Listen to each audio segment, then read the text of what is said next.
Afternoon, ladies and gentlemen. The title of my talk is Serving Time to Change the Law.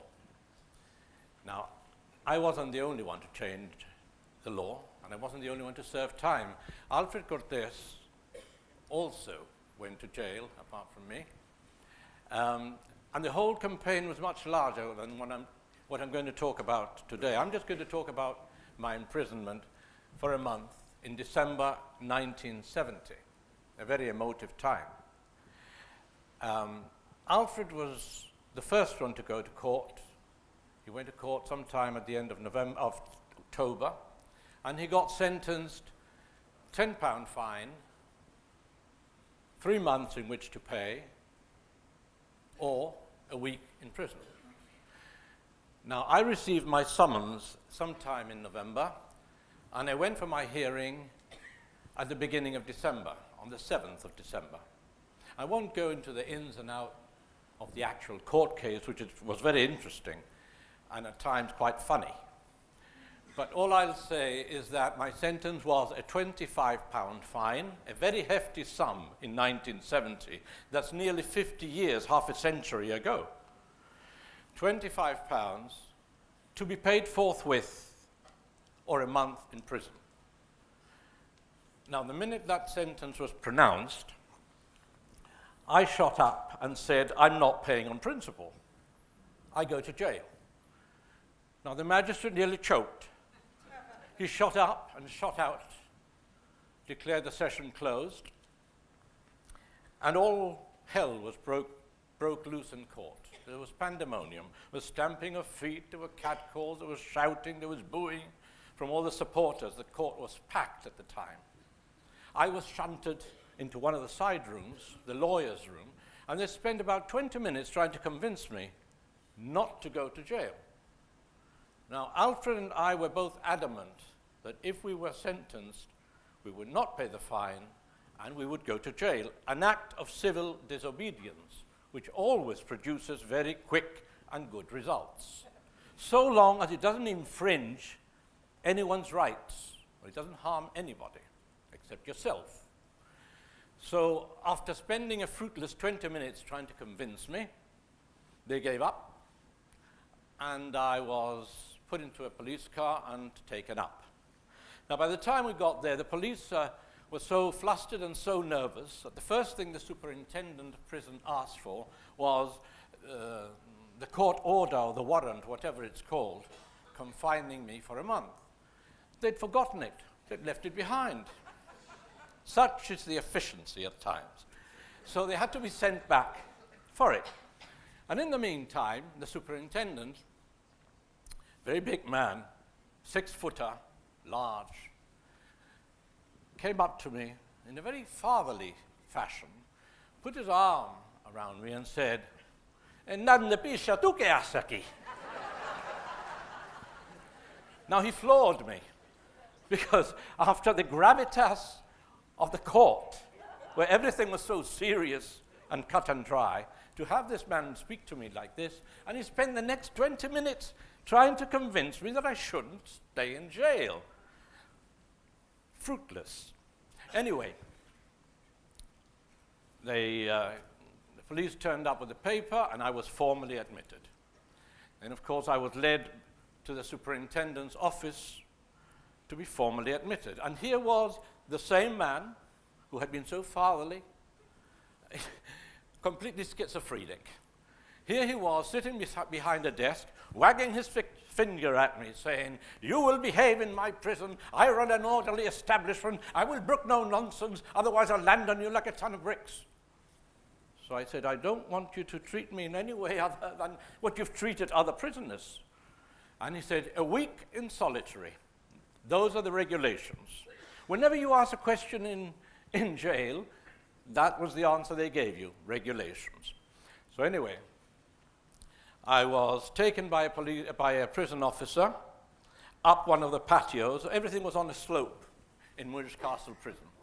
Taken to a storeroom. He produced a large key, opened the storeroom, showed me inside.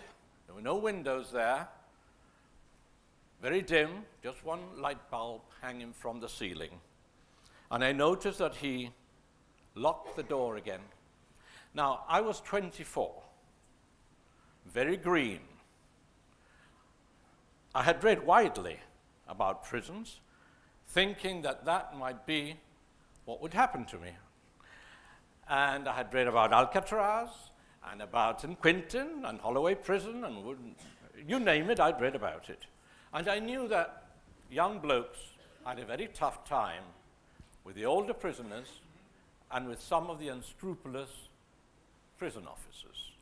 So when this man locked the door, I didn't know what to expect. He called me up to a little counter, which was on one side, and said, empty your pockets. Let's have all your valuables. So I put everything there. He recorded them, put them in an envelope with my name. And then he said, now strip. Take all your clothes off. So with a great deal of misapprehension and a lot of misgivings, I started peeling off all my clothes. Now, I was dressed to the nines that day. I never wear a suit. I hardly ever in my life have worn a suit and tie. It's just not me. But that morning, my mother had been terribly bizarre, and she'd make me wear a suit and a tie, you name it. And anyway, I peeled all this off and hung it up on a rack, and I kept my underpants, feeling very vulnerable. And then he says, take those off. So I said, why? I've got to wear underpants. I can't be dingle-dangle all day. So he said, take them off. So I took them off, hung them up. And then he produced some boxer shorts. Now, I was very slim, 28-inch waist. And I said, I can't wear that.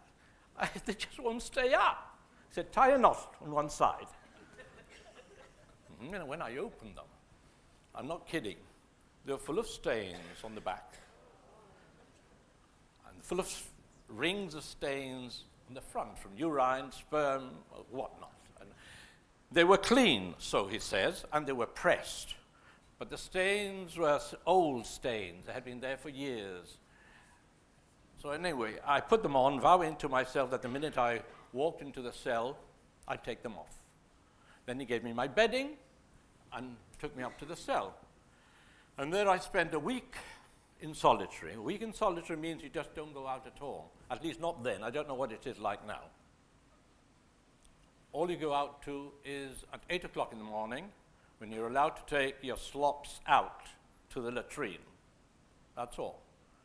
No exercise, your meals are delivered and removed, and you spend all the time I spent there, I just didn't do anything. No reading, I had nothing, right? That was the biggest killer that month. Nothing to do, sheer boredom. After a week, I joined the others. I was given a cell next to the others, and 3 or 4 days later, the superintendent called me up and said, I have a job for you.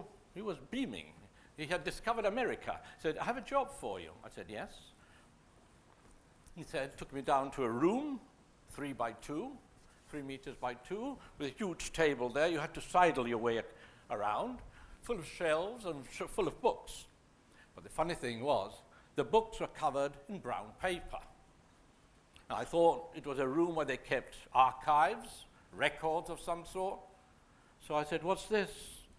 He said, this is the library. I said, I see. Why are they all covered with brown paper? He said, we have to protect them. I said, I see. Who uses the library? He said, no one. None of the convicts want to read. I said, well, what do you want me to do? He said, I would like you to take all the covers off. I said, that's very sensible. And I'm going to give you brown paper. You can cover them all up again. I said, what? He said, you must be joking. No way.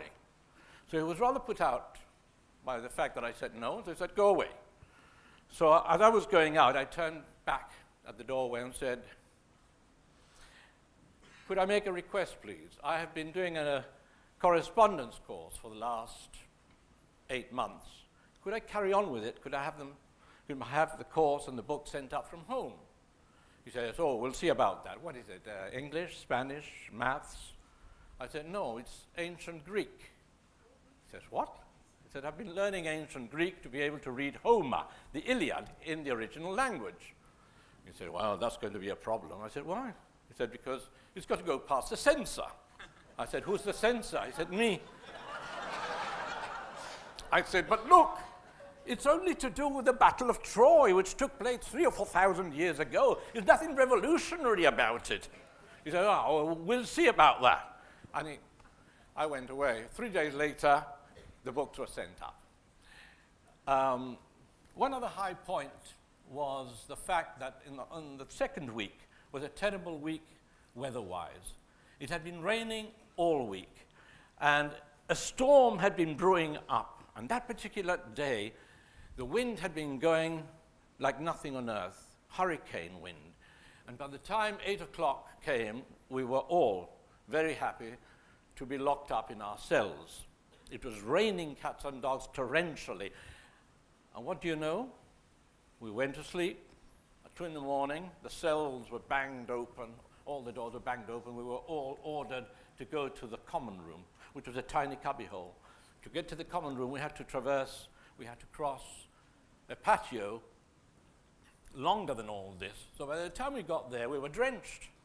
When we got there, we were told that one part of the prison had got flooded, an ancient part used in the 19th century. We had to bail water out. We were each given a bucket and taken to this place.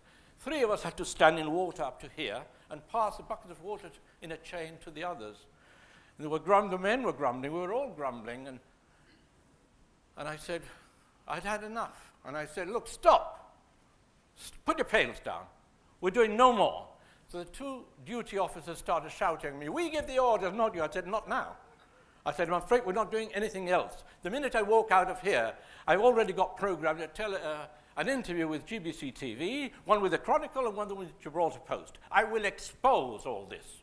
This is a job for the fire brigade, not for us. So you've got nothing for us to do during the day. We're bored to tears, and now at 2 o'clock in the morning, drenched as we are in this terrible storm, you make us work like slaves. Quick confab between the two. A phone call to the superintendent, and we were all shown into the kitchen, given a mug of tea, and back to our cells, all drenched.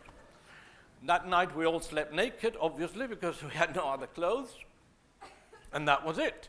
Next morning, I was terribly disgruntled and in bad humor. And bolstered by the little victory we'd had that night, I said, I'm going to speak about the terrible bedding we have. 2 blankets are just not enough to keep the cold out. I've been trembling all night. I knew that would get back to the superintendent. Lo and behold, in the afternoon, we were each issued 2 brand new blankets in the cellophane wrapper and all, and we were also allowed to keep the old ones. I think, I have a lot more to say, but I think my time is now up. Just to say that the campaign was much greater than all this. This was just a little high point. And all the ins and outs are given in a book that is coming out in May. I give a blow-by-blow account of the whole campaign in this book called Conscript or Convict, which will come out in May, and I hope you all get it. Thank you very much.